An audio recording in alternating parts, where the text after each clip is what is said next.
Hello, welcome back to Matt's Coins. Today, a little bit of a special video. We're going to have a look at the game Shove Halfpenny, which does have, obviously, coin connections.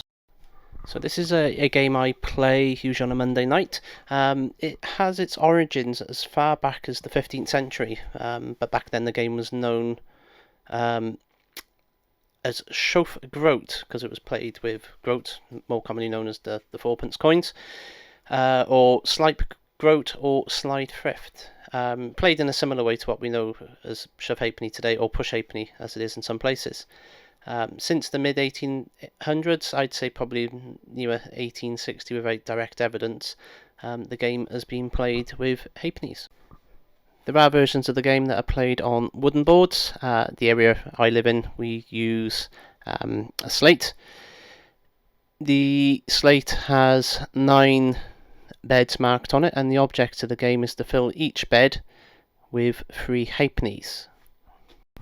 And whilst the game sounds quite simple to play, it is relatively more complex. It's a bit more complex than that. Different slates act differently, different coins act differently. You've got to be careful if you've already filled your bed with your 3 coins. If you land in that bed again, you automatically give your opposition the point, unless you're able to clear the coin from that bed. If both of you have filled the bed with your 3 coins, then neither of you get the point. The coins themselves, they're just normal circulated halfpennies or halfpennies. One side of them will have been sanded or ground down to a smooth finish. This is to allow the coin to slide on the slate or board, as whichever, depending on which version of the game you're playing. The information following is based on the game that we play here in South Wales. We play on slate. In terms of how to play, having decided who is to start, we usually just toss a coin for that. The first player will shove 3 out of the 5 coins. If they score, they get to choose which side of the board that they want their marks to be on. For some reason, people do have a preference. From that point, each player will play with 5 halfpennies until such time that the last bed is filled.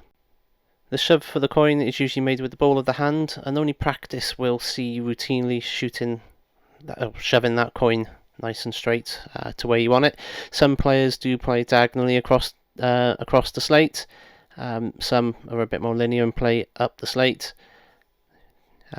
Again, with practice, you get to learn which shots to make to actually get the halfpennies to behave to a certain extent in the way that you want them to behave, and to fill those beds.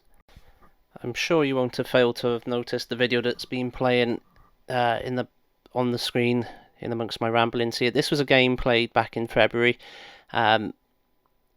Myself and my brother were partners on this particular game against a club called the Clarence Club. We play for a pub called the Red Lion. So in terms of who plays the game, there are clubs and pubs.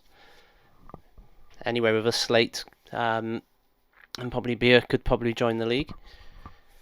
So on the screen at the moment, this is me. I'm playing here now. My brother, you can tell his hand, he's in the red without the wedding ring. In this particular instance, I managed to get 2 halfpennies in 2 separate beds, and there was the turn of our opponent. I do apologise, I am no sports commentator, so I think probably what would be better is if I just let this video play on, let you have a watch of it. I'd appreciate any comments that you may have. Let me know what you think. If you've played this game, if it's played in your local area, also include some details on where your local area is, just so we can get a taste of where the game is still played. I know they play it in Newport, obviously, and also Barnstable, and some other places in Somerset as well. But I'll leave the video play, but I'd just like to say, at this point, thank you for watching. Please watch it to the end to see who wins. I should ask, if you haven't already hit that subscribe button, please do so. I'm trying to get to the 500 subscribers currently. Leave a like, as I've already mentioned, please leave a comment. I cannot play the original audio from the original recording of the Shove Halfpenny video, unfortunately there was music playing in the background at the time of recording, so I don't want to get YouTube strikes at this stage of my YouTube career. So what I'll do is I'll leave the video play, I'll get some background music on, and I'll see you on the next one.